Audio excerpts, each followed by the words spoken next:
sustained exposure to a particular sound triggers copulation, the resulting larva then feast in the host lungs. A particular sound is words. Is there a cure? A type of Wolbachia introduced to a sample of the parasite, turning male to female, preventing copulation. Target is OKB-0. That's where he'll activate Sahelanthropus. Unless we stop him, he'll go down in history a conquering victor. We can't let that happen. The final parasite. It knows English.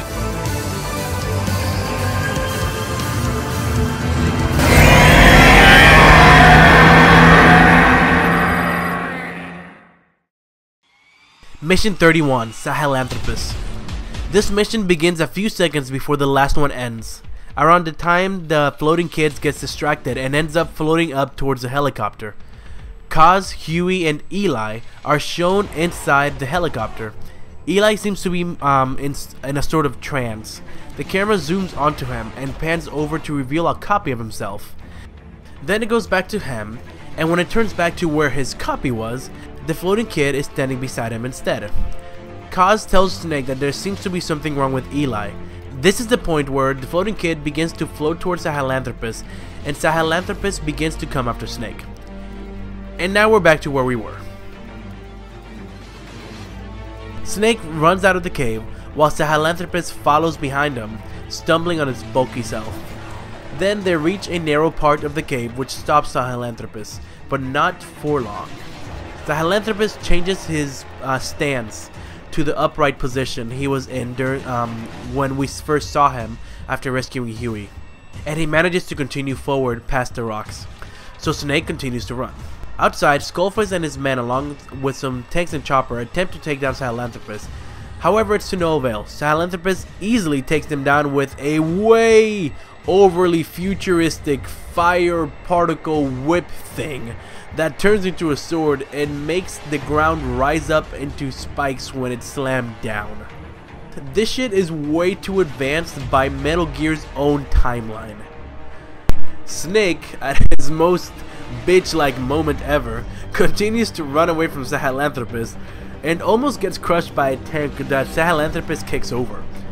Back with Skullface, he is trapped between a wall and some metal beams that have fallen over while the area around him burns. Seemingly accepting his situation, knowing he's going to die, he gives a final monologue, saying that Cypher will rewrite the records and erase everything Skullface ever did.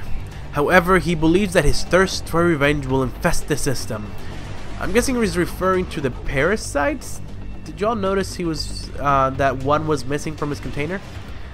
Or maybe about Sahelanthropus. Who knows? Finally, before getting the metal beams blocking him kicked on top of him, he yells, Major, I'm burning up! Because reasons. Back with Snake, he gets in a car and begins to drive away from Sahelanthropus. However, Sahelanthropus does his spiky earth thing, which flips Snake's car over. Snake manages to get out of the crash, but Sahelanthropus is behind him, just chilling, waiting for him to get up. At this point, Sahelanthropus roars at the sky, and the second and final battle with Sahelanthropus begins. After a long, intense battle, or way too easy battle according to some, Snake finally manages to destroy Sahelanthropus. Eli is shown looking almost like he's in pain, coming out of the trance he was in.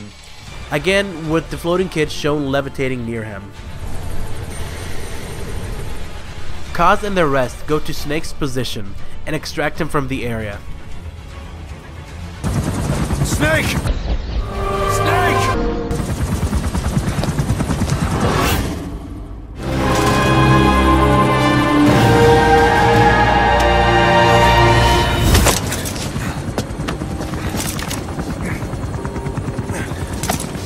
Inside, Eli is shown with the floating kid hovering behind him. Seemingly, nobody can see him. Snake then decides to pay Skullface a visit. When they get to where Skullface is, he's lying on the floor on his own blood, with some metal beams keeping his legs down. He tries to reach for his gun when Kaz and Snake get close. Snake then opens the container of the parasites and asks him where the third one is, when he notices that there are 3 slots but only 2 samples. Skullface simply says, Very close to you. Snake takes 2 samples and throws them into fire. The second, however, never shatters. Instead, the floating kid is shown behind Snake taking the sample and disappearing. Skullface begs for his death, so Snake takes Skullface's gun and aims it at him. At this point, the player may choose to fire or not fire. If the player does fire, Snake is seen changing back and forth between his hospital's scrawny self and his current self. Whether or not the player chooses to fire, Kaz will grab Snake's arm and encourage him to keep firing. At this point, revenge for Kaz is taken. Snake shoots Skullface's legs in one spot multiple times until it detaches itself, and Kaz is shown in his captive clothes with the camera zooming into his missing leg. Snake does the same for his arm, and the same happens except the camera zooms into Kaz's arm. The last shot ends with the cameras showing Kaz and Big Boss as they were before Ground Zeroes. Finally, after all the suffering, Snake aims the gun at Skullface's head, and the gun clicks. No more bullets left. Snake throws the gun down and walks away. Kaz flips the gun with the handle towards Skullface and tells him to do it himself. Do it yourself. Which is kind of a tease because he is now missing the arm on the side of the gun, and with his legs pinned under the beams, he can't move enough to grab it with his other arm. So essentially, he's left there to die. As Snake and Kaz walk away, Skullface is left begging for his death, and eventually Huey walks out and ends up killing him, claiming that he has taken his revenge.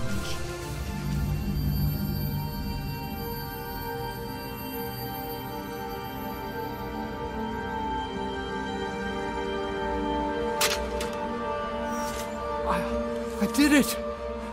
Revenge!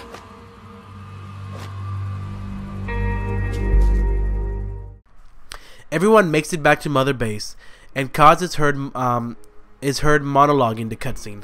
His whole speech runs up to him saying that no matter what, the feelings of holding a gun will always linger for them. That the battlefield is where they belong and where they feel alive.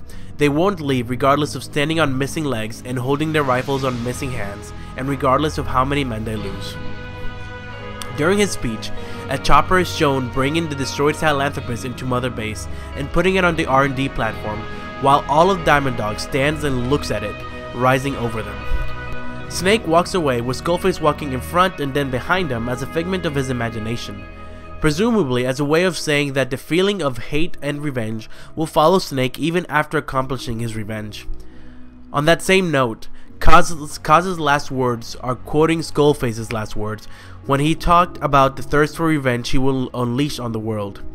He brushes it off as Skullface being pretentious till the end, but then, unironically, states that it doesn't feel like this is over and he will never be whole again. So the feeling of hate and revenge lingers in him too, despite having taken their revenge. The chapter ends with a cutscene showing Eli looking at Sahelanthropus, but on top of Sahelanthropus is the floating kid. The floating kid appears inches in front of Eli and gives him the final parasite sample that he took when Snake was throwing them in the fire. As the floating kid flies away, Ocelot and Snake look at Eli from afar. Eli looks at Snake and then looks at the parasite in his hands, and the scene ends there. Attention! After the credits roll, Kaz is seen giving his men a speech.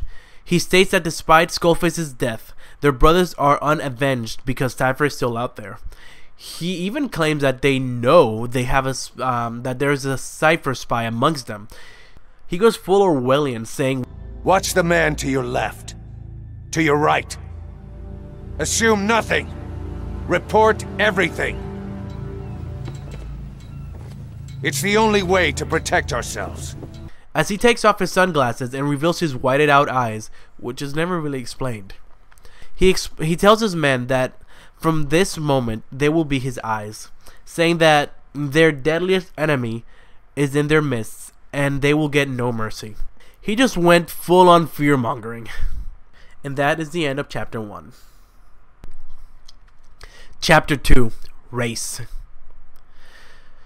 This chapter is extremely short. It really only has about 10 missions, fewer than the other chapter, but the problem is that half of them, if not more, are just repeats of old missions with a harder difficulty, and the rest are very, very short. Most of this chapter revolves around side missions, which are also quite short, and the story revolves even more heavily on cassette tapes. So it seems a bit pointless to make this a separate chapter, especially considering it has nothing to do with race. But it is, so let's continue. In Mother Base, things have changed a little. Kaz has placed some Orwellian big bosses watching posters all over Mother Base, and the soldiers now talk about Kaz getting too paranoid about this possible spy, and complaining that he's taking it out on the soldiers. After doing some missions, Snake returns to the base, and Eli is seen at the helipad just waiting for him, standing there as Snake gets closer, looking straight at him. Eventually, he slowly turns around and walks away. At this point, Kaz contacts Snake and tells him that there's been an accident in the boys' quarters. Apparently, a pile of steel pipes fell over and crushed one of the kids, killing him. The kid's name was Ralph, and Kaz tells you that he will tell Snake when he learns anything about the incident. Some more missions later, Snake returns and sees something happening in one of the platforms with the kids, Kaz, and Ocelot. A group of kids are trying to get on the bottom floor of one of the platforms. However, this platform is being, I don't even know, disinfected or something? I don't know. But whatever they're doing, they're using chlorine disinfectant gas. And one whiff of it will make anyone suffocate. When Snake approaches the kid and asks him what's happening, the kid points at the room and says, Shabani, Mayaka 9 Kingo ya, Shabani. Apparently the necklace Snake gave him from his leader, Shabani, the kid who died in the Devil's House, somehow fell into that room, and he was trying to get it back. Kaz asked the kid how he could let it fall down there, and he stayed quiet as he looked up. The camera pans up and shows that that he's looking at Eli, looking back at him silently from afar. Suddenly, quiet jumps in the room being disinfected as one of the children tried to stop her. Snake tries to jump in after her, but Kaz and Ocelot stop him. After a few seconds, she's presumed dead, but she manages to come out with Shabani's necklace. Snake then carries her away to the medical platform. As nice as it was seeing Quiet being all heroic, honestly, the necklace would have been fine. Was having the kid not wait worth jumping in there? That's all he would have had to do, is wait for the disinfectant to be over.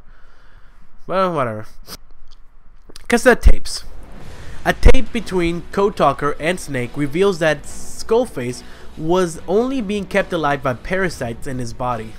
Apparently, everybody in this game has parasites. You get some parasites, and you get some parasites. Everybody gets parasites. Okay.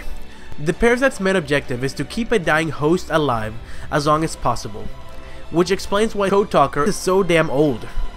Skullface was implanted with these parasites when he was a kid after a factory he was in burned down.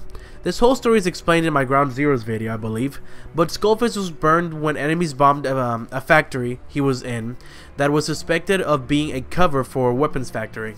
Skullface should have died then, but the parasites kept him alive. According to Code Talker, it's hard to know how much of his life was actually him and how much was the parasites. But I would say it was all the parasites, considering that he said Skullface's lungs and throat were all burned. Makes me wonder if it was an early version of the parasites, since they didn't act as his skin like they do on the skulls. Code Talker tells Snake that when he dies, he wants his body burned to make sure that all the parasites die with him as well. Another tape has Code Talker and Snake wondering what happened to the third sample of the parasite that was missing from Skullface's container. Code Talker assumes that when Skullface said somewhere very close to you, he may have meant a comrade or someone sent to kill him. Or maybe he meant it metaphorically, as in close to your spirit or heart. Code Talker advises Snake to be careful.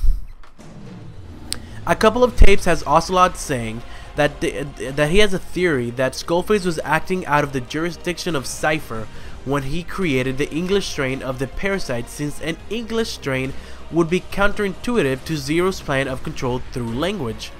Also, Skullface seemed to have been exiled to Africa by Cypher.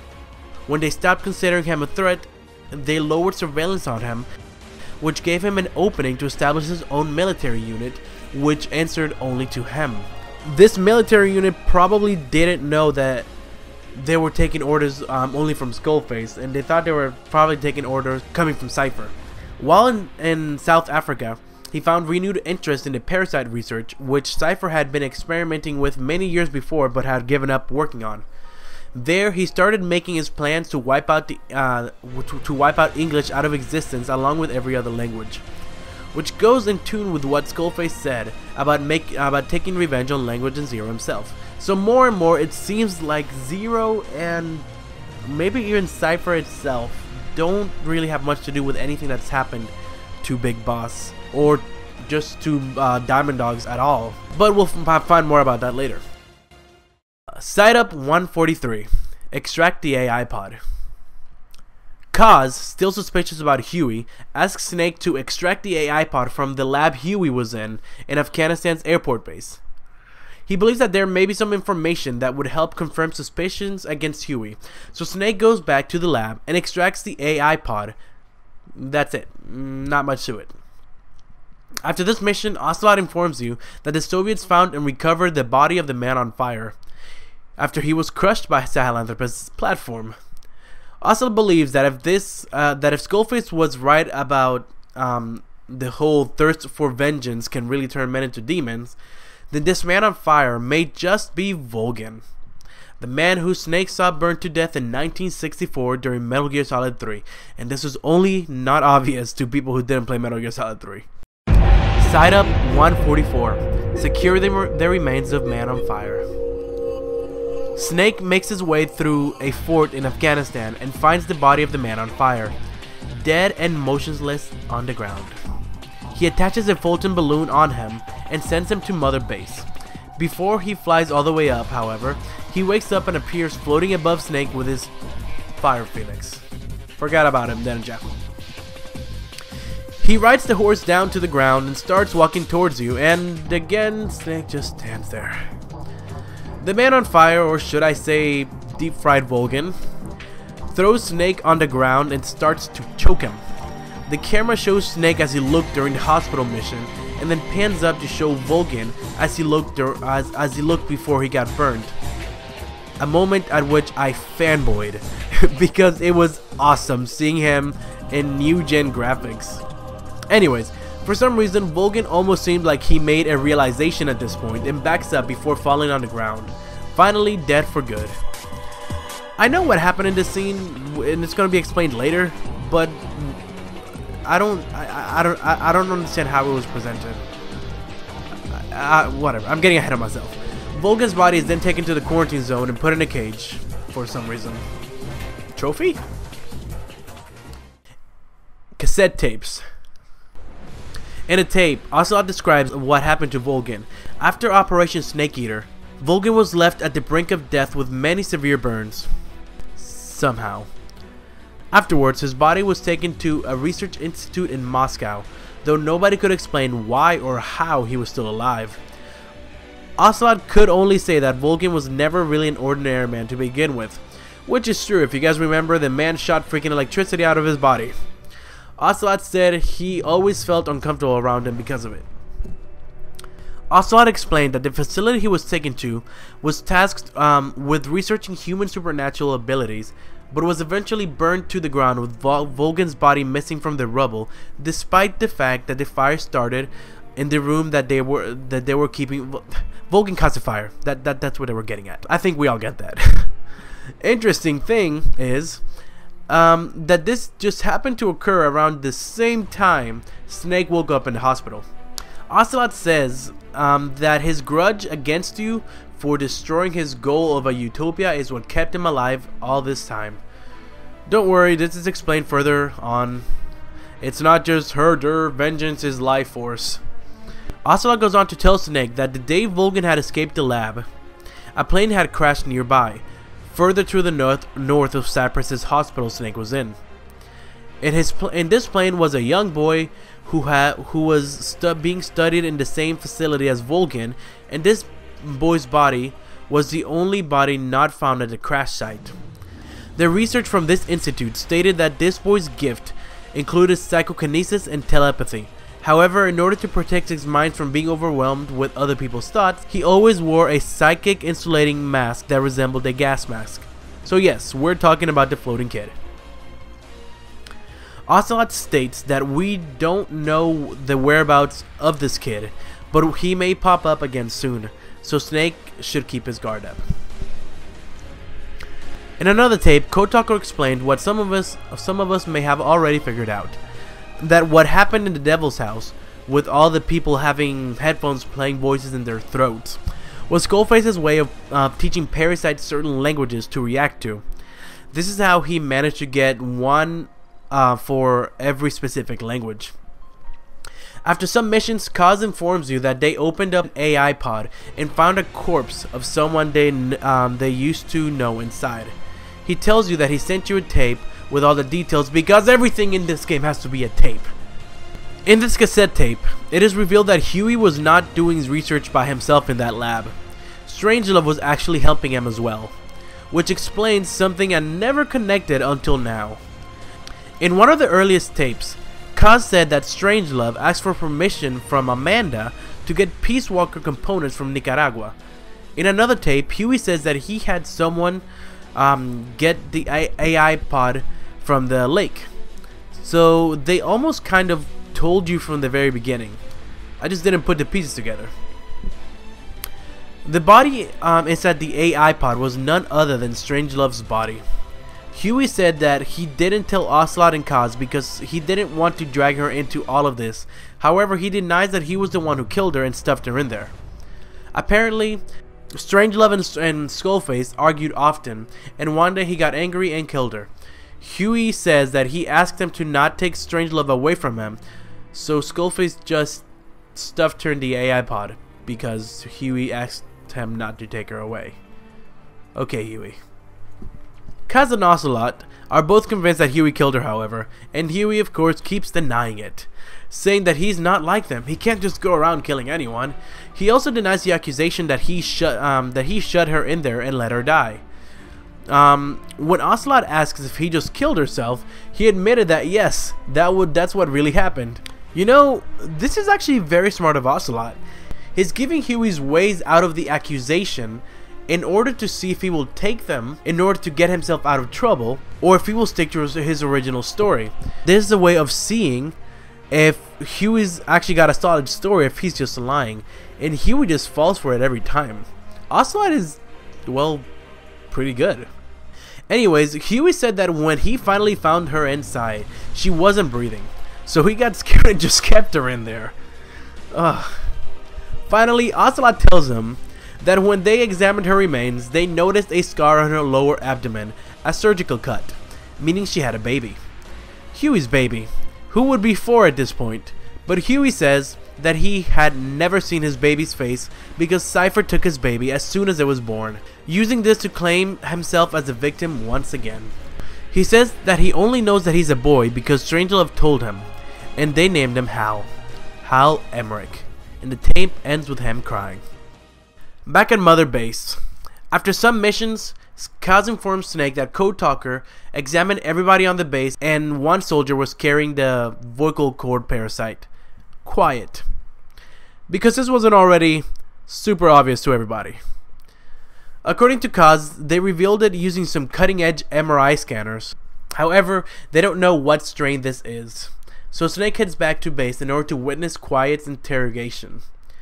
Ocelot has Quiet tied down in a chair with a bag over her head in the same room they questioned Huey, and one of Diamond Dog's staff member uses an electric shock to torture her and make her talk. But she doesn't let loose a word. Kaz asks her who infected her, but Ocelot tells the Diamond Dog staff to put the bag over her body again because they can't let her talk, which is a good point. I mean, it should be obvious now that she hasn't spoken, so the parasite doesn't begin to spread. Which begs the question, what's the point of this whole interrogation if she can't talk?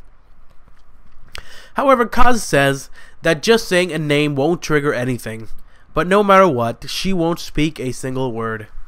Kaz shows her the result of her MRI scan. He explains that her lungs were completely burnt and that there were traces of rubbing alcohol in her lungs. Ha, silly Ishmael. Inside her lungs, they found a petal from the Star of Bethlehem flower, the same flowers found in Snake's hospital room.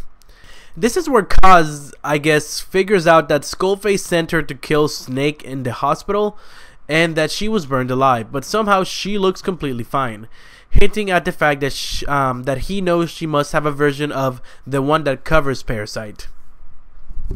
Kaz then continues to question why she's in Mother Base, even throwing salt water on her, which would kill her because it would dehydrate the parasites keeping her alive. But still, no word from her. It's only at this point that Ocelot decides that it's enough and he pours fresh water on her. He realizes that if she wanted to kill Snake or any of them, they would have already been dead because she's had plenty of chances. He concludes that if she can't talk and she won't kill them, it doesn't matter why she's with them because she's loyal to Snake now. Ocelot brushes off Kaz's suspicions and walks out of the room. Snake approaches Kaz, and as Kaz is about to say something, Snake tells him to let her go. Kaz, without saying anything, storms off, pissed, even shoving Snake to the side as he walks off. First taking quiet in after he told Snake not to. Boss, you are going to regret this. Then he used Huey's walker gear after he advised Snake not to. Let's use the walker gear I developed to escape. Ignore Emmerich. We don't need his wind-up toys. It is a long way there. Why don't you use that walker gear of his? No way. We can't trust him. And then taking quiet out of herself for missions after he advised him not to. And now this. This is strike 4 in Kaz's mind, and he just keeps getting angrier and angrier as he notices that Snake does not seem to be on his side on anything anymore. Snake cuts Quiet's bonds and leaves her without saying a word to her. After everyone leaves, Code Talker begins speaking with her in another language. This language is the language of his people, the Diné. It's Navajo. Apparently, for some reason, the parasites can't understand this language no matter how hard Skullface tried. Code Talker asks Quiet in Navajo if he can understand her. She answered in Navajo. Oh. When he asked him if it was Skullface that infected her, she said, Oh, ako kode jisdesni. Dne bizad. Belagana. That English strain that was missing from Skullface's container, yeah, it was used on her. But she assures Code Talker that she hasn't used the language and that she never will.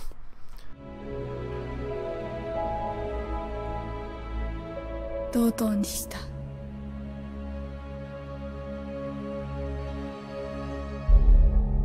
Dodo nishita.